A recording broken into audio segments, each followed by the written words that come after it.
The views and opinions expressed on this program are not necessarily those of this station, JVC Broadcasting Management, or its sponsors.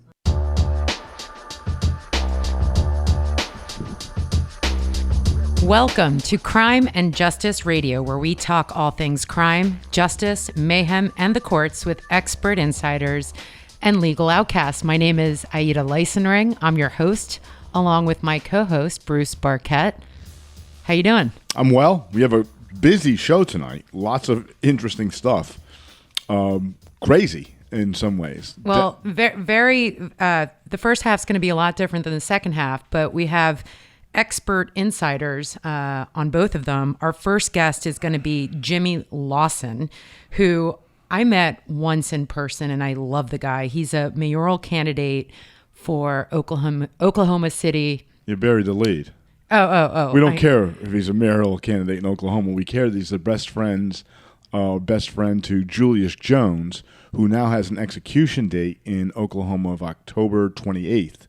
And Julius Jones is the case that we've been following because it was featured on The Last Defense, a show that you co-produced for ABC News, and whose clemency hearing is coming up we hope it's coming up on September 13th. And I'm going to get to the details of that. And Jimmy Lawson is awesome for being his best friend and for advocating for him throughout the 30 years he's known him.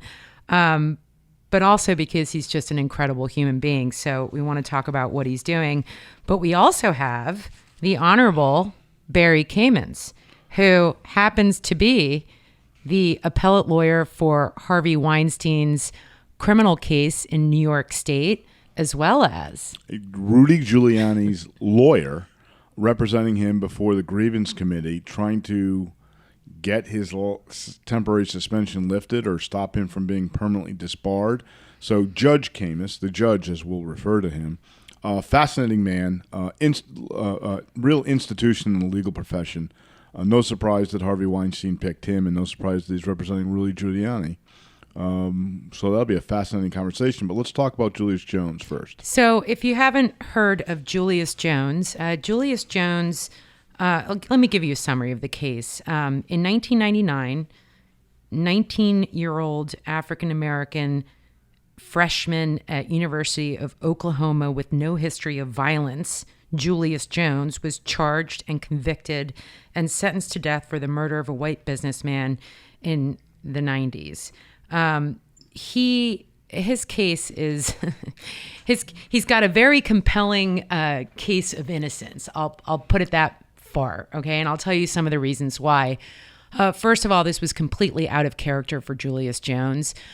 Julius Jones lived with his mother and father and sister and brother, and in fact, they were his alibis for that evening in question, but the defense lawyer never introduced the alibis in front of the jury. This is one of these cases, if I can interject, where as a lawyer, right, we look at this case and say, oh, what was the defense like? And you want to vomit after seeing what the defense attorneys didn't do and how badly they botched the defense. Well, calling the alibi witnesses was just one part of a horrific defense. And these are the people that end up on death row, not the guiltiest, not the most heinous, not the ones who've committed the worst crimes, not the ones with the worst record, but the ones with the worst lawyers. But let me go on. Other compelling factors about his innocence claim is the sole witness described the shooter. It was a carjacking gone bad. Described the shooter as having like 2 inches of hair sticking out of his cap that he was wearing on his head. Julius at the time had basically, I don't want to say fully shaved, but his hair was barely noticeable. There was a picture of him close in time demonstrating that was never introduced in front of the jury. The prosecutor withheld exculpatory evidence from its main witnesses. The first star witness, who was also charged with the carjacking murder and also faced the death penalty, got a sweet deal of 30 years in exchange for his testimony, and he got out after 15. The other 2 individuals, all 3 of these guys, by the way, had criminal records and had a history of carjackings. One even ran a chop shop, okay? All 3 individuals got sweet deals, which as defense lawyers, we use that as motive to lie, right? Well, it's not the way you use it as a motive to lie. You tell what the prosecutor wants you to say, and you get out of prison decades earlier than you otherwise would have. That's a motive to do almost anything. So Julius never got to confront these witnesses about their motive to lie, and that's the most critical line of questioning. As I mentioned earlier, his lawyer failed to present any defense, including the 3 alibi witnesses. And this is shocking because it actually didn't make it, the Supreme Court denied cert on this issue. At least 2 jurors referred to Julius by the N-word. One of them, before deliberating, said we should just take N-word out back and shoot him ourselves.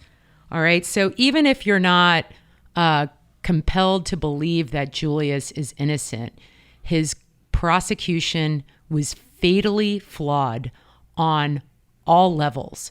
For the judge's decision to disregard that comment by the juror and not exclude him, for the prosecution's failure to disclose exculpatory evidence that they're constitutionally required to disclose, for the defense's failure to put on any kind of a case and confront the witnesses against him, and obviously for the jurors' failure. So hearing this week that potentially a scheduled execution of October 28th might happening is horrific. It is so disheartening. But you really have to understand the urge to kill this man by the prosecutors in Oklahoma, despite all the evidence that you spoke about, and despite the fact, leave that aside, he poses no threat to anybody on the planet where he is right now. He allegedly was convicted of killing one person 20 years ago while he was 19 years old. And I'm not saying he did it, but even if he did it, this is not an execution case. This is not a case that the person is the worst of the worst, which is what the death penalty is supposed to be reserved for, and somebody who should be executed. So in 2 weeks, potentially the Oklahoma Pardon and Parole Board will consider whether or not to commute Julius's sentence. And if they don't, then there is a very serious possibility that he'll be executed. On the line with us is Jimmy Lawson, and I do want to introduce some of his background. He's born and raised in Oklahoma. He attended John Marshall High School with Julius. Both of them were in the top 10% of their class. Jimmy ended up excelling at the collegiate level academically. He earned a bachelor's degree in finance and his master's degree in business administration. And he's now a professor at Rose State College. He's also a hardcore activist, and he is director of permitting services for Oklahoma Workers' Compensation Commission. And he, critically, is best friends of Julius Jones and a national advocate for justice for Julius. And I didn't even mention the rest of his resume, which is spectacular. And he's just such a cool guy. Jimmy, are you on the line? I am. How are you? Doing great. Thank you, and to Bruce for having me. This is an honor and a privilege to just be inside of your all's world. No, we appreciate you coming on and giving us a few minutes, because I'm sure that you're swamped with requests and swamped with the work that you're doing and trying to help your friend, who is in prison for something that, and I'll say it from my perspective, very likely he didn't do. And I know you believe wholeheartedly in his innocence, but very likely he didn't do it. And worse, is facing execution by the state of Oklahoma. Go ahead, Jimmy. No, go ahead. No, I was going to ask you, because, I've been working on this case on the sidelines through the ABC TV show The Last Offense since I think it was 2016 that we started developing it. At no point was there an execution date. So in my mind, it was just a distant, and I was so hopeful. I am still so hopeful that it won't come to fruition. But let me ask you this. Upon hearing that it might actually be formally scheduled for October 28th, what was it like to hear it? Yeah, it was, let me go back a little bit. As you say, no execution date has never been set. And it was because of you and the amazing producers of The Last Offense that we even had this opportunity of exposure and national campaigning for Julius Jones. And to get this far, and then what transpired with our Attorney General this week of actually trying to request an execution day, it was a stunning moment for me, the family, Julius Jones, of course, and all of the supporters. It was one of the moments I didn't think was going to come, but when it did, when the news broke, I was speechless. And by the way, you said, and for the community out there, there's data out there that says 60% of Oklahomans support his commutation and or release. What did you talk to Julius after the execution date was announced? Yes, I did. So Wednesday night, had a conversation with Julius Jones, and it was one of the few moments in the past 5 to 10 years that I've heard him present himself in a speechless manner. He's just like me, very communicative, and never for a loss of words, but this moment in time for him, with the pending motivation and positivity and direction that we're going, he had no clue that this was going to try to take place. Let me ask you a question from a slightly different angle. This case has gotten a ton of publicity. It's gotten huge support from celebrities, from everyone from Dak Prescott to who's that famous woman? Kim Kardashian.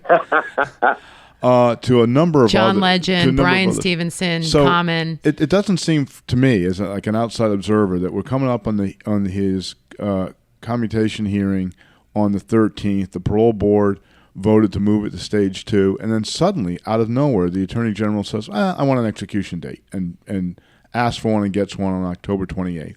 Do you think this is the prosecutor saying, you want to get publicity? I'll show you publicity, and kind of cranking up the pressure? It's a very strange angle, and it's good for those who are not in Oklahoma now getting the chance to see how Oklahoma works from a criminal justice standpoint. They are an environment where they have never wanted to be what I call accountable and transparent about the law. The law, we're human. The law makes mistakes. And the state of Oklahoma has had a very challenging time owning up right to their past mistakes. And there's nothing wrong with that. I'm looking as an insider and an outsider just watching the dynamic of the case, right? And I say, what is so wrong with saying that, hey, we made a mistake. We have a system that's ran by humans, and we made a mistake. Let's right our wrong. And it's really intriguing to me that, unfortunately, Julius Jones is not the only case in the state of Oklahoma like that. Right. There's a lot of other cases. There's 6 people they asked for execution dates on? Yeah, 7 total. 7 total. So it really is unbelievable. But I just... And by the way, I forgot to mention kind of the most critical evidence pointing towards his innocence. I can't believe I forgot this. The guy who was charged with Julius for the murder, Christopher Jordan, has actually since admitted at least 3 times that we know of to 3 completely different, unconnected people in his world, some of them in jail, that he set Julius up and that he actually committed the crime himself. The test, it's unbelievable. The test for me when I look at these wrongful conviction cases is if the case were tried again tomorrow, who would win, the prosecutor or the defense, assuming a competent defense? And if Julius Jones could put on his alibi witnesses, and it's his family, but that's who we spend time with. So my alibi witnesses would be family, friends, or coworkers. You put on that, and exploit the evidence of the hair, and put on the confession from the other man saying, I did it and I framed Julius.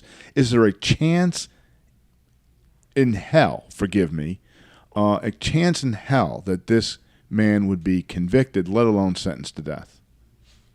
Absolutely not. My daughter, who is 21, about to go to law school, she says, "This is a 13-year-old could try that case, Dad." She's not wrong, and especially probably her when she was 13. Have you ever been able to visit Julius? I mean, he's been on death row for over 20 years. Have you visited him in the past? I have not visited him in over 15 years. It was kind of a decision that he and I, at that time, I did not think it was going to be this long. and he didn't think it was going to be this long. But we've kind of decided as we started making more momentum, I said, I think I'm going to wait till this build up until, you walk out and we're able to see each other at the time. So, no, I haven't seen him. In recent years. But you keep in touch. And I think his family, it's also hard. His parents are elderly. I think his father, at least, might have some health conditions. It's hard for them to make the trip. Let me ask you this. High school, what was Julius like? He was one of the dudes that had it all. He had the personality, he had the grades, he had the looks, he had the athleticism. He had everything going that a young man needed to be successful in society. I like to talk a little bit about his mental capacity. Until this day, I always say Julius is one of the smartest people I've ever known. His mental capacity was unreal. Again, he was the first student out of Oklahoma City Public Schools to receive a all-academic scholarship to the University of Oklahoma as an engineering major. It just didn't happen in the 90s, right? Kids from our side of the city just didn't do stuff like that. So he kind of broke the mold, if you will. So that shows you the type of, again, capacity he had mentally, the type of drive, the type of vision, just a special dude. Everybody loved to be around him. He was an amazing football and basketball athlete. Of course, he and I played basketball together. Who was better? Well, I would say me because I chose the basketball route. I played college ball at Grambling State University, so I always messed with him. I said, well, you chose the academics, so I was better. So hardly the profile of a cold-blooded killer. No. Total opposite. Total opposite. And let me ask you, did you ever know Chris Jordan, who many believe, understandably, since he's confessed, is the real killer? So do I know Christopher Jordan? Yes. So Christopher Jordan was one of our high school teammates. So I knew him really well. He was total opposite of what me and Julius was. We never hung around him.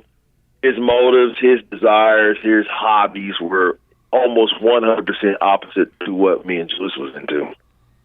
And do you know, I wonder, he's been released. He must, I feel like human nature, you would Google what's going on with this case and know about the national attention that it has drawn. I just wonder if, one day if he did this, right, if his conscience will compel him to save the day here. And usually that's not the case. That's rarely the case. Let me ask what I think is a tougher question, maybe, but it's for me one of the elephants in the room, which is race. Julius is a black man. The person who was killed, as I understand it, was a white father. And we heard about the racial comments, the despicable comments made by the jurors, which is just incredible to me that somebody would speak those words out loud, let alone as a juror sitting on a death penalty case. What role do you think race played in his prosecution and conviction?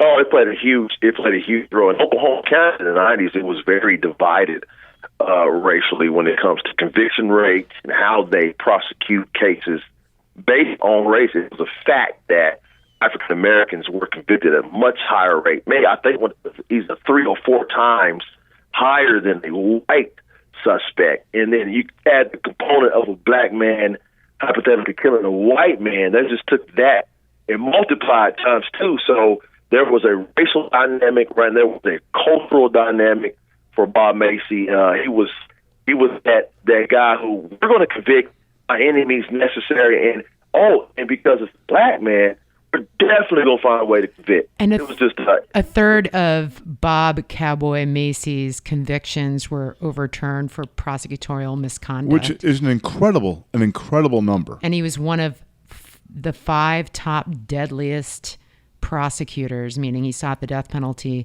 more than almost any other prosecutor in the country.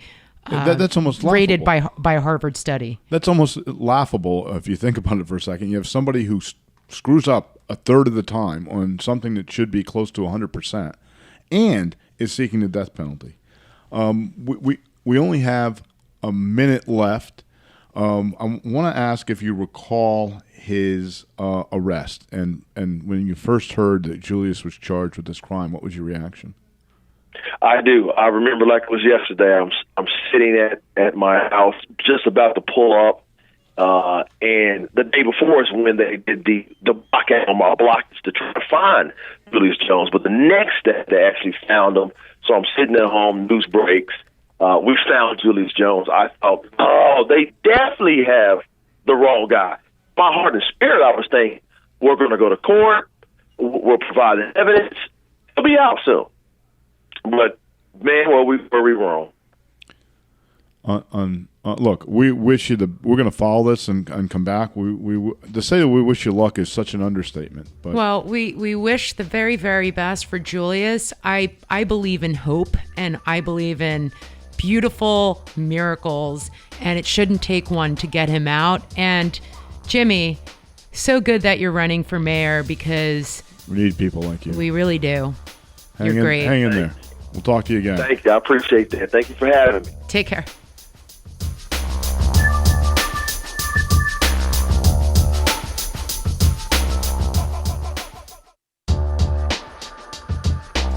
Welcome back to Crime and Justice Radio. I'm Aida Leisenring. I'm here with Bruce Barquette. And let me introduce you to the Honorable Barry Caymans. He is a retired Supreme Court judge. Before his retirement, he was administrative judge of the criminal courts of New York City.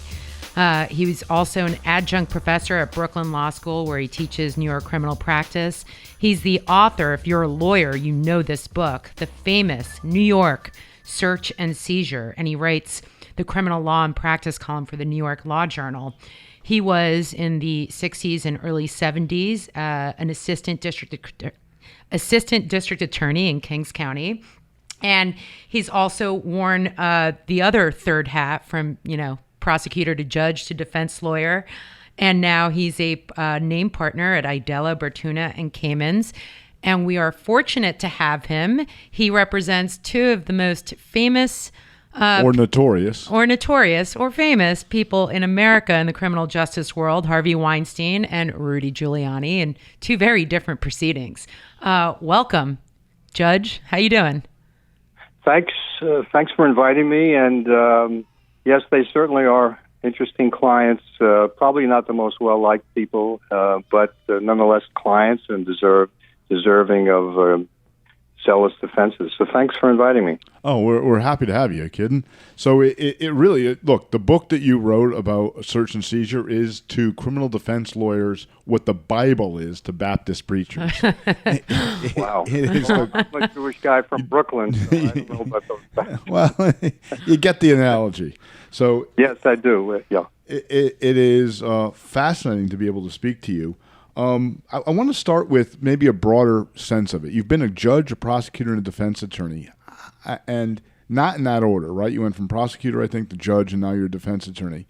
How have your views changed or evolved through the years as you've gone from position to position? Well, actually, I started out as a prosecutor in Brooklyn in 1969, and after that I went into defense work, and then I went on the bench. And then the last 6 years, I've gone back into defense work. And it's true, you get a different perspective. And as I tell my students at Brooklyn, it's probably very advantageous to have this perspective, because you see the criminal justice system from all sides.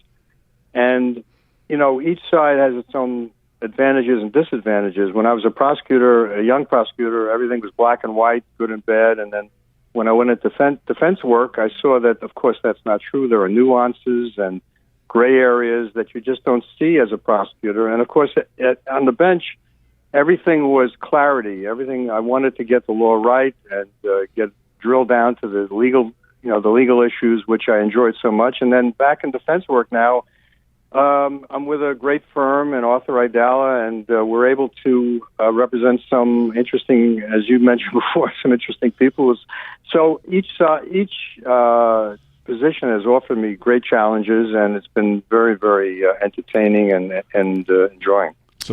So I really, like many New Yorkers and many New York lawyers, I watched the Harvey Weinstein trial as it went along. And I was actually kind of stunned and surprised because I thought it was a very novel theory of prosecution that you don't ordinarily see in, special victims cases. And he was convicted of a criminal sexual act in the first degree and I believe third degree rape. And he received a sentence of 23 years, which is shocking to some people. But I guess if you knew from inside information from other friends who will remain nameless, that sentence was not shocking coming from that court. And now you're responsible for his appeal. Should his conviction be overturned? Well, I can tell you that we have some very, very strong issues on appeal, and you're right, the sentence was what we believe to be excessive, but that's certainly going to be one of the issues. But I think the issues that we're going to present to the appellate division and in the First Department are very, very interesting. I mean, and they really don't. The first strong issue has nothing to do with really what you would think would be issues arising out of a sexual act or a case involving sexual charges. This has to do with a potential juror who was allowed to remain on the jury, who was totally unfit to be on the jury. I mean, this was a juror who went to Harvard, a potential juror went to Harvard, and didn't inform the court while she was filling out her questionnaire or answering any questions. She didn't inform the court that she had written a book, and the book just happened to be about predatory older men and younger women and men who preyed on women in a sexual manner. Now, this she just completely overlooked, never told us during the selection of the jury. We found this out from now, everybody goes on social media now during selection of jurors. So we found this out and brought it to her attention. Of course, she had to acknowledge it, and we tried to convince the judge, and this is before she was selected, that she was unfit to serve as a juror because, number one, she hadn't disclosed the information, and number two, these were the very issues that we were going to be addressing at the trial. And nonetheless, the court found her qualified, which was astounding to us, and we hope the appellate division realizes the error in that decision. But not only that, during the trial, after she was selected, she didn't disclose something else. During the trial, again, through social media, we found out that she was posting online a review of a book. She was doing a book review of a book involving inappropriate relationships of a young woman with an older man, and she was writing this while she's participating in the trial of Harvey Weinstein. We brought it to the court's attention. We thought he was going to excuse her, and he had made some comments at the bench about that, and then he changed his mind at the last minute and astoundingly kept her on the jury. So we think that's certainly an issue the court is going to be interested in. Let's stop there for a second. You were a judge. Yeah. We try cases. I mean, this is what we all do. How hard is it for there's alternate jurors. It's not like there'd be a mistrial. Thank you for your service, ma'am. We're not going to keep you any longer. You're excused for cause. See you. Alternate number one. That's exactly. You win the award. Exactly. You're now a juror. Yep, why would a judge not do that? Well, I think it's an abuse of his discretion. I think it's something that the court he was 100% wrong in doing that. And as the way you put it is exactly the way we argued it in court. It was not difficult to get rid of this juror. We had alternates sitting ready, and that's why you have alternate jurors for exactly this reason.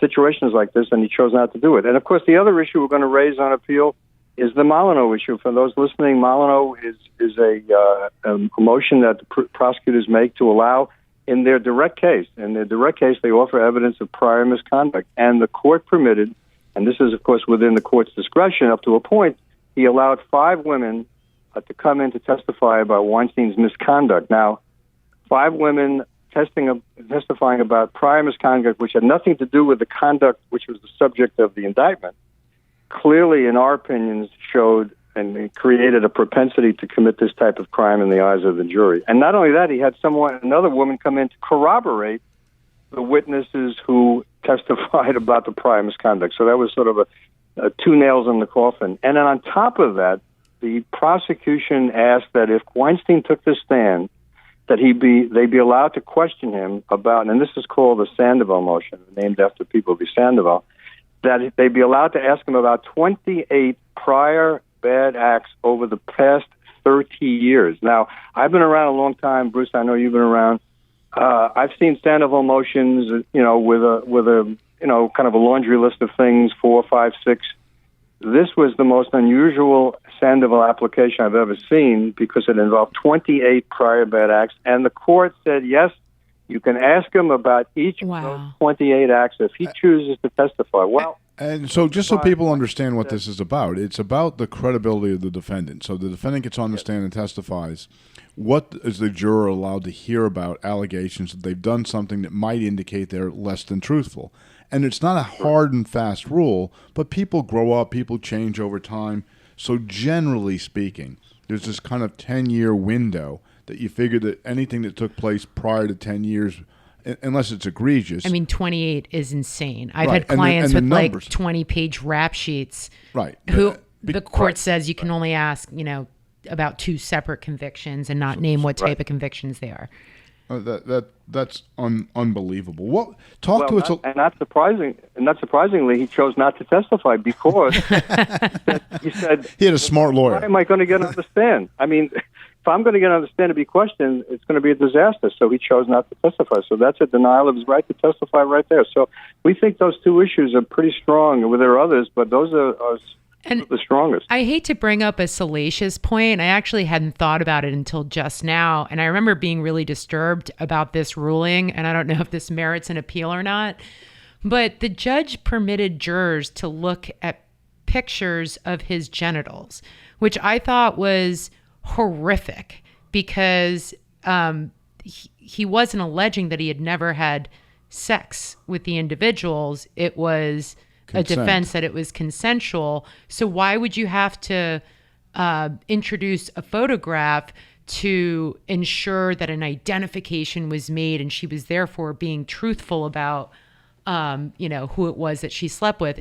I just thought it was done to embarrass him, to make him further some sort of monster and gross human being that no woman would ever want to sleep with. And it was inappropriate, and its probative value was nil. Absolutely. In my view. And I can tell you from a human nature point of view, one of the worst times of this trial was looking at Mr. Weinstein as these pictures were being sent around to the jurors.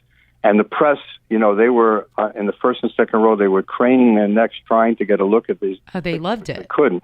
It was right, but it was one of the low points of the trial because we felt, no matter who the defendant is, we just felt horrible that this man sitting there while his genitalia is being paraded, and pictures of his genitalia being paraded in front of the jury. And it was so demeaning. It was just... exactly. And demeaning and dehumanizing. I think it was done with the intent to dehumanize him, to make it easier for the jurors to dislike him, to have disdain for him, and to convict him. And the jurors, what always has bothered me when I'm doing jury selection is you never want a juror that really wants to be on your jury, right? Because you go, there's something wrong with that person. I don't want them on my jury. And obviously, so many of the individuals here that ended up serving as jurors, I can only imagine, loved it, loved the notoriety of it, loved being able to speak about it on ABC later on. And it's just kind of gross because it's the criminal justice system. Somebody's liberty is at stake. He might very well die in prison. This can't be a charade. It can't be a circus. It can't be a show. And it has to be fair. Right. Well, he's not living 23 more years in prison. So if his case doesn't get reversed, he is going to die in prison. No pressure, Judge. Right. And then, of course, he's got that problem out in California. When I say problem, I'm right. I'm being a little sarcastic. He's as bad as prison was in New York, he's now in a jail in California, and jails are much worse. The conditions are much worse. And he's told us in phone interviews recently that he thought, compared to what he's going through now, there was a palace upstate New York and a state prison. So he's in for some rough times, and he's not going to go to trial probably till the beginning of next year, I would think. And while we're working on the appeal here, he's going to be going to trial out there. Our family and friends, and obviously attorneys at your firm, are you guys concerned about the conditions of his current confinement and his mental state?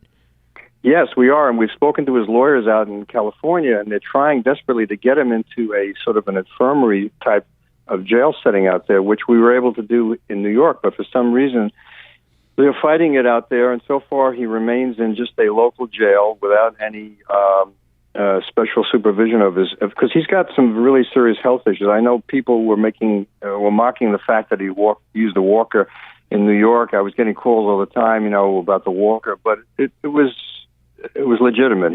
And it's getting worse. His back problems are deteriorating. He's in a wheelchair frequently, and he's not able to walk. And so whatever is going on out there is not getting better. It's getting worse. So I just hope that he's able to hold on out there. Tell us, this is a little bit inside baseball, but I think it's interesting. Tell us about how the consent or lack of consent or force was used here, because this is not a typical rape case where somebody, physically forced the individual to engage in the conduct. There was a different theory here. Can you tell? Well, I think specifically it said without consent for some reason other than incapacitation, and that's what I thought was creative, with quotations, prosecution. Yeah, I think we're getting into an area where I probably want to stay away from some of the details, because it's information that probably I shouldn't disclose. It gets a little sensitive. So understood. Perhaps we could. Let's move on to Giuliani then. Why does the former U.S. attorney for the Southern District of New York and the head of the criminal division of the Justice Department need a lawyer? Well, I can tell you that it's been an interesting experience. I do a lot of disciplinary work. And of course, you and I, Bruce, have a common client. I was very proud to Marty Tankleff admitted. Yeah. He said you were great. He said you were great. He didn't know you were on. He's listening, and we said, "How was he?" He goes, "He was great." Was the word he used to describe you. Well, thanks. I didn't bring it up for that reason, but I just was really a proud moment to get Marty admitted. I mean, it was one of the proudest moments of my career. But in any event. So the other side of that process is the disciplinary process, and I've represented lawyers over the years who've been suspended after a hearing, and then of course there is something called the interim suspension, where a lawyer can be suspended before the process even begins when there is uncontroverted evidence of misconduct and that person's a threat to the public interest. Now, the court, as you know, the court did impose an interim suspension on Mr. Giuliani, and it acknowledged that this was a unique set of circumstances. But I can tell you, it's unique in the sense that and we put this in our papers, there's never been a case where a lawyer has been suspended for comments he made on behalf of a client, either in court or out of court, where they've found him to be a danger to the public interest. Now, they found that he was a danger, that he was an ongoing present danger to the community, and this is the first time we've I think that's ever been done where a lawyer has been suspended before a hearing for that reaon. Now, but let me ask a stupid question. How did they determine, pre-actual suspension proceeding, that he posed a danger to the public? Under what theory did he pose a danger? Well, their view is that he posed a danger to the United States in arguing that the election had been stolen, and that to continue to argue that he was tearing at the fabric of democracy, and that is a danger which they perceive to exist. And we argued, well, assuming just for the moment that that's true. I mean, that happened in November and December. This proceeding was brought in February, March, April, and we said the danger is not continuing. But they, unfortunately for us, and this was brought out by the grievance counsel in his papers. The mayor, former mayor, has a radio show, and it's on every afternoon. And apparently, the grievance counsel was listening to each show every afternoon.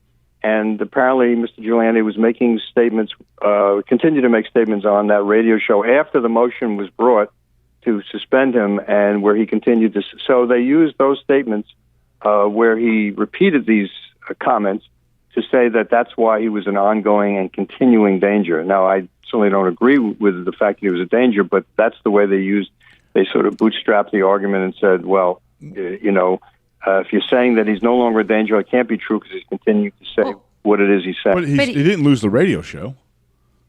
No. Right? So, and he still has a right to say that, I suppose, on his radio show if he wants to. Here's what's scary to me, though. No matter what your politics are, someone has been, gone through law school, gone through decades of career building. You're an attorney.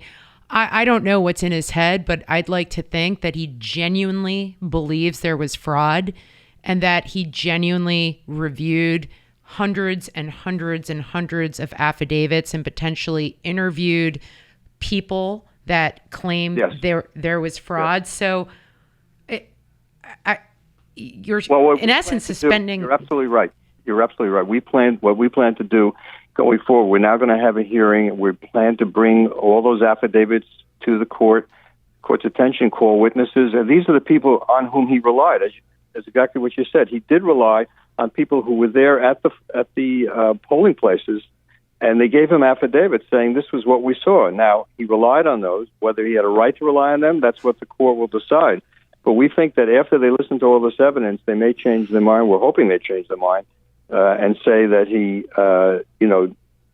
had a right to rely on those people in order to make the statements that he's making and made on his radio show and elsewhere.